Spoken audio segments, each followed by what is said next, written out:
तुमच्या आयुष्यामध्ये काही अडचणी आहेत.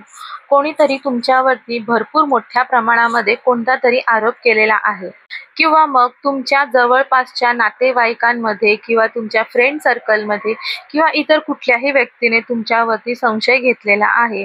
कुणीतरी तुमच्या कॅरेक्टरविषयी वाईट बोललेले आहे किंवा मग अचानकच आपल्यावरती अशी एक वाईट वेळ आलेली आहे, असा एक वाईट प्रसंग आलेला आहे. त्याच्यातून बाहेर पडण्यासाठी आपल्याला कोणताही मार्ग सापडत नाही आहे. कुणीतरी तुमच्यावरती तुमची काहीही चुकी नसताना कुठले तरी आरोप केलेले आहेत आणि अशामुळे तुमच्यावरती अटक होण्यापर्यंतचे प्रसंग येत आहेत. तुमच्यावरती न्यायालय, कोर्ट कचेरी चालू झालेली आहे. कोर्ट कचेरीच्या वादविवादामध्ये अडकले आहात आणि ते देखील तुमची काहीही चुकी नसताना. तर आजचा हा व्हिडिओ अगदी तुमच्यासाठीच आहे. व्हिडिओ अगदी शेवटपर्यंत पहा, मध्ये स्किप करू नका. तर श्री स्वामी समर्थ, जय महाकाली सर्वांना. तुम्हा सर्वांचे माझ्या चॅनलवर अगदी मनापासून स्वागत आहे. बघा, आपल्या जीवनामध्ये असंख्य प्रमाणामध्ये संकट, अडीअडचणी येत असतात. त्याचबरोबर ज्या ठिकाणी आपली काहीही चुकी नसते, आपलं त्याच्यामध्ये कोणतंही पाऊल नसतं, त्या ठिकाणी देखील कुठली तरी व्यक्ती आपल्यावरती बोट उचलते आणि त्याच्यामुळे आपल्यावरती आरोप प्रत्यारोप करत असते. त्याचबरोबर कोणीही म्हणजे आपल्या आयुष्यामध्ये कोणीही असू दे, घरामध्ये, आपल्या कुटुंबामध्ये किंवा आपल्या नातेवाईकांमध्ये, आपल्या शेजार पाजारी असतील, अगदी कोणत्याही म्हणजे समाजामध्ये अगदी कुठलीही व्यक्ती आपल्यावर, आपल्या कॅरेक्टरविषयी जर काही बोलली म्हणजे वाईट बोलली, तरी देखील आपल्याला त्याचा खूप त्रास होत असतो. तर हा सर्व जो काही त्रास आहे तो पूर्णपणे नष्ट करण्यासाठी आपण कशामध्येच कोणत्याही वादविवादामध्ये अडकून न राहावे याच्यासाठी, त्याचबरोबर कोर्ट कचेरी हे देखील आपल्या पाठी कधीही न लागावे म्हणून आपल्याला एका स्तोत्राचे पठण करायचे आहे. हे स्तोत्र आहे घोर कष्ट उद्धरण स्तोत्र. किंवा मग आपल्या नजीकची व्यक्ती, आपल्या कुटुंबामध्ये जर एखादी व्यक्ती असेल किंवा आपल्या नातेवाईकांमध्ये असेल, आपल्या फ्रेंड सर्कलमध्ये अशी एखादी व्यक्ती असेल की त्या व्यक्तीला भरपूर प्रमाणामध्ये असंख्य अशा अडचणी आलेल्या आहेत, संकट आहेत. त्याचबरोबर ती व्यक्ती कोणत्या तरी मानसिक त्रासातून ती व्यक्ती जात आहे. कोणीतरी त्या व्यक्तीला विनाकारण त्रास देत आहे. अशी व्यक्ती जरी तुमच्या नजरेसमोर असेल, तुमच्या ग्रुपमध्ये असेल, तर नक्कीच आपण ही सेवा त्यांना नक्कीच सांगा, जेणेकरून ही सेवा केल्यानंतर त्यांच्या आयुष्यामध्ये पूर्णपणे सकारात्मक बदल होतील. त्यांच्या आयुष्यामध्ये जे काही मानसिक ताण त्यांना भोगायला आलेला आहे तो पूर्णपणे नष्ट होईल. त्याचबरोबर तुम्ही त्यांना जर सेवा सांगत असाल तर सेवा अगदी व्यवस्थित सांगायची आहे. चुकीची सेवा आपण दुसऱ्यांना सांगायची नाही. कारण आपण एखाद्या व्यक्तीला जर एखादी सेवा सांगितली आणि ती अगदी चुकीची सांगितली आणि त्या व्यक्तीने ती सेवा तुम्ही सांगितलेल्या प्रकारे केली तर त्याचे दोष हे आपल्याला नक्कीच लागतात. त्याच्यामुळे सेवा सांगताना अगदी व्यवस्थितरित्या समजावून आपण दुसऱ्यांना सेवा सांगायची आहे. बघा, आपण मनुष्य जीवन जगत आहोत आणि आपले हे जीवन जगत असताना आपण जर संसारिक असलो तर आपल्या संसारिक जीवनामध्ये असंख्य अशा अडचणी नक्कीच येत असतात. अगदी तुमच्याच काय तर माझ्याही संसारिक जीवनामध्ये भरपूर असे अडचणी येऊन गेलेले आहेत. स्वामींच्या कृपेने आता सर्व काही ठीक आहे. माझी हीच इच्छा आहे स्वामींच्या चरणी की आपण सर्व, माझे इतर जे काही स्वामी भक्त आहेत किंवा इतर कोणीही व्यक्ती अगदी जी संसारिक आहे तिचे जीवन अगदी छान सकारात्मक ऊर्जेने भरलेले असावे. त्यांच्या संसारिक जीवनामध्ये कोणताही अडथळा नसावा. बघा, आपल्या संसारिक जीवनामध्ये काही अडचणी येतात, काही संकट येतात. नवरा बायकोमध्ये वादविवाद होतो, घरच्यांचं कोणाबरोबर काहीही पटत नाही, सासू सासरे त्रास देत असतात, घरामध्ये नणंद वगैरे असेल तर ती त्रास देत असेल किंवा इतर कोणत्याही विषयामुळे आपल्याला त्रास होत असेल तर आपल्याला ह्या त्रासामधून बाहेर पडण्यासाठी देखील ही सेवा करायची आहे. आता ही सेवा करण्यासाठी आपल्याला काय करायचे तर आपल्याला ही सेवा फक्त आणि फक्त आपल्या देवघरासमोर बसायचे आहे आणि ही सेवा करायची आहे. वेगळी अशी विशेष आपल्याला पूजा मांडणी देखील ह्या सेवेसाठी करायची गरज नाही आहे किंवा कोणतेही सोहळे करायची आपल्याला या ठिकाणी गरज नाही आहे. बघा, एखादी महिला असते, त्या महिलेला तिच्या संसारिक जीवनामध्ये तिच्या नवऱ्याकडून प्रेम मिळत नाही. त्या घरामध्ये त्या महिलेचा सतत अपमान होत असेल किंवा सासू सासरे तिच्यावरती आरोप करत असतील, नवरा तिच्याशी चांगली वागणूक करत नसेल, त्यांच्यामध्ये सतत वादविवाद होत आहे, अगदी डिवोर्स पर्यंत त्यांचा वादविवाद गेलेला आहे किंवा एखाद्या महिलेचा डिवोर्स झालेला आहे तरी देखील त्या महिलेला आपल्या नवऱ्याकडे राहायचं आहे, तिच्या नवऱ्यावरती अत्यंत असे प्रेम असते। तर ह्यावेळी अशा महिला आहेत, अशा भरपूर समाजामध्ये महिला आहेत। तर अशा वेळी अशा महिलांनी काय करावे, त्यांना काहीही सुचत नसते की मी काय केल्याने, कोणती पूजा उपासना केल्याने मी परत माझे सांसारिक जीवन जगू शकेल आणि ते सांसारिक जीवन अगदी सुखाचे होईल। तर असे आपल्याला काय करायचे आहे, तर त्यांच्यासाठी देखील हे जे मी तुम्हाला स्तोत्र सांगणार आहे ते अतिशय प्रभावी असे स्तोत्र आहे। ह्या स्तोत्राची सेवा केल्यामुळे तुमच्या आयुष्यामध्ये, तुमच्या वैवाहिक जीवनामध्ये जे काही अडीअडचण, संकट, समस्या आहे ते पूर्णपणे नष्ट होण्यासाठी, निवारण होण्यासाठी तुम्हाला नक्कीच मदत होणार आहे।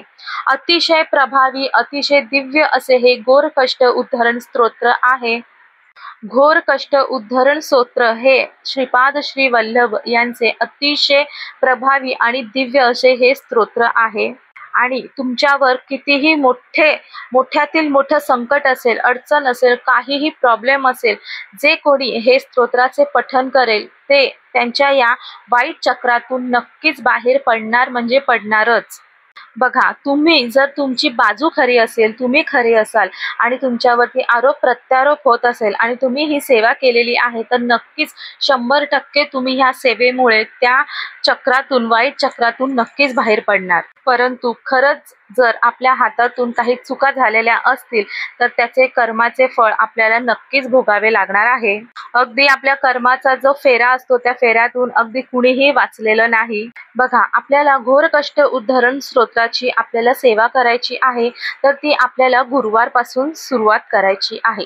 आता ही सेवा सुरू असताना, सेवा सुरू केली तर आपल्याला कोणते विशेष असे नियम पाळायचे का, तर नाही। कोणत्याही प्रकारचा नियम पाळण्यासाठी आपल्याला कोणताही बंधन नाही। ह्या ठिकाणी आपल्याला ब्रह्मचर्याचे पालन करावे लागत नाही किंवा आपण परान्न घेतले तरी चालेल, बाहेरचे खाल्ले तरी चालेल, कोणतीही अगदी नियम आपल्याला ह्या ठिकाणी पाळायचे नाही आहे। आता हे घोर कष्ट उद्धरण स्तोत्र आहे ते देखील अगदी छोटंसं आहे। अगदी आपल्या एक छोटंसं जे पान असतं त्या पानावरती हे स्तोत्र आहे। हे स्तोत्र म्हणण्यासाठी आपल्याला अगदी 1.5 ते 2 मिनिटे लागणारे आहेत। तर आपल्याला हे स्तोत्र आहे हे म्हणजे जेव्हा आपण गुरुवारी सुरू करणार आहोत हे स्तोत्राची सेवा, तेव्हापासून आपल्याला हे 11 दिवस, 21 दिवस, 31 दिवस, 41, 51, 108 अगदी तुमची जी इच्छा असेल तुमच्या यथाशक्तीप्रमाणे तुम्हाला ही स्तोत्राची सेवा पठण करायची आहे। आता घोर कष्ट उद्धरण स्तोत्र हे पोथी आपल्याला हे ग्रंथ कुठे मिळेल, तर ज्यांच्याकडे गुरुचरित्रचे अध्याय 14वा आणि 18वा याची जर पोथी आहे तर त्या पोथीच्या पाठीमागे हे घोर कष्ट उद्धरण स्तोत्र त्या ठिकाणी लिहिलेले आहे। तुमच्याकडे जर हे पोथी नसेल, म्हणजे 14वा आणि 18वा अध्याय गुरुचरित्राचा नसेल तर काही हरकत नाही, तुम्ही विकत देखील घेऊ शकता। नाही विकत घेतले तरी देखील चालेल, अगदी यूट्यूबवर किंवा गुगलवरती आपण हे नक्की सर्च करू शकतो, त्याची PDF घेऊ शकतो। PDF घेऊन त्याच्यावरून आपण प्रिंट देखील काढू शकतो। तुम्हाला इझिली अवेलेबल होईल गुगलवरती आणि यूट्यूबवरती। आपण ही सेवा करत असताना अगदी निर्धास्त होऊन आपण ही सेवा करायची आहे, मन मोकळे ठेवून सेवा करायची आहे। स्वामींवरती, महाराजांवरती पूर्ण 100% विश्वास आणि श्रद्धा ठेवून आपल्याला ही सेवा करायची आहे। त्याचबरोबर ही सेवा करत असताना सातत्य आणि एकाग्रता आपल्याला नक्की पाळायचे आहे। ज्या सेवेमध्ये सातत्य आणि एकाग्रता असते त्या सेवेचे फळ आपल्याला नक्कीच 100% मिळत असते। त्याचबरोबर तुम्ही जेवढी जास्त सेवा करणार तेवढे जास्त तुम्हाला फळ तुमच्या पदरामध्ये पडणारे आहेत। आपल्याला ही सेवा करताना सर्वात पहिले स्वच्छ आपले हातपाय, तोंड वगैरे धुवून घ्यायचे आहे आणि आपल्या देवघरामध्ये आपल्या स्वामींच्या समोर आपल्याला बसायचे आहे आणि आपण आसन घालूनच बसायचे आहे। विदाऊट आसन आपण बसायचे नाही। फक्त फरशीवर, जमिनीवर बसू का, तर नाही, अजिबात नाही। आसनाशिवाय कोणतीही सेवा, कोणतीही पूजा, व्रत, वैकल्य करायचे नसते। तर आसनवर बसून झाल्यानंतर स्वामींना त्रिवार मुजरा करा। आपल्या देवघरामध्ये अगोदरच जर दीप प्रज्वलित असेल तर उत्तम, दिवा प्रज्वलित असेल तर दिवा प्रज्वलित करा, 2 अगरबत्ती लावा, स्वामींसमोर बसा, स्वामींना पूर्ण गाऱ्हाण गा. तुमच्या आयुष्यामध्ये जे काही अडचण आहे, संकट आहे, प्रॉब्लेम आहे, तुम्ही कशासाठी ही सेवा करताय, तुमची कुठली इच्छा आहे, हे सर्व अगदी मन मोकळेपणाने स्वामींना सांगा. आता बघा, आपण जर प्रामाणिक आहोत तर नक्कीच स्वामी आपल्या पाठीशी नक्कीच उभे राहणारे आहेत. त्याचबरोबर आपण माणसांशी खोटे बोलू शकतो, परंतु कोणत्याही देवतेशी आपण कधीही खोटं बोलू शकत नाही. कारण की सर्व जो काही आपला लेखाजोखा आहे तो पूर्णपणे महाराजांकडे आहे. म्हणून आपल्याला विशेष असे वेगळे काहीही सांगायची गरज त्यांना लागत नाही. स्वामी महाराज सर्व काही पाहतात, त्यांना सर्व काही ठाऊक आहे.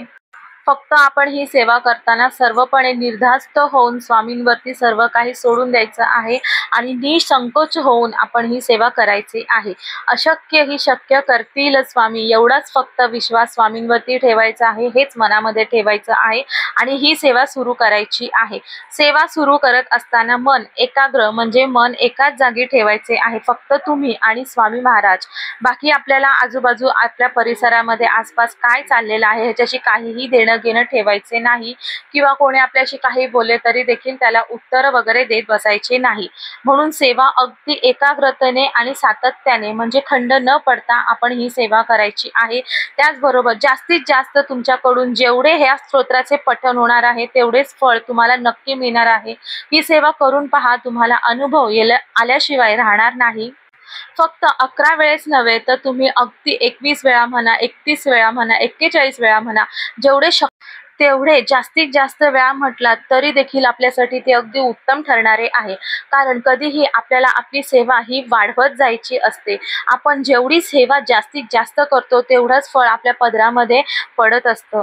म्हणून आपण जी काही सेवा करणार आहोत त्या सेवेला अगदी खंड देखील पाडू नका. सेवा अगदी सातत्याने करा, एकाग्रतेने करा, मन अगदी स्थिर ठेवून ही सेवा करा. घोर कष्ट उद्धरण स्तोत्र हे अतिशय प्रभावी आणि दिव्य असं हे स्तोत्र आहे. या स्तोत्राच्या पठणामुळे तुमच्या आयुष्यामध्ये जे काही अडचण आहे, वैवाहिक जीवनामध्ये जे काही प्रॉब्लेम्स आहे ते पूर्णपणे नष्ट होतील. त्याचबरोबर कोर्ट कचेरी वादविवाद जे काही कोणाच्या पाठी लागलेले आहेत ते देखील संपूर्णपणे नष्ट होण्यासाठी स्वामी महाराज नक्कीच आपल्याला मदत करतील, आपल्याला ते कृपा आशीर्वाद देतील आणि सदैव स्वामी माऊली आपल्या पाठीशी नक्कीच कृपा त्यांची देणारच आहेत, परंतु नक्कीच ते आपल्या पाठीशी सदैव राहतील. आणि मुख्यत्व म्हणजे आपल्याला घोर कष्ट उद्धरण स्तोत्र म्हणत असताना आपल्याला ही सेवा सुरू असताना कोणत्याही प्रकारचा आपल्याला कोणताही नियम देखील पाळायचे नाही. म्हणून ही सेवा अगदी कुणीही स्त्री पुरुष लहान मुलं मुली कॉलेजला जाणारे शिक्षण म्हणजे शाळेत वगैरे जाणारे तरुण तरुणी देखील ही सेवा नक्कीच करू शकतात.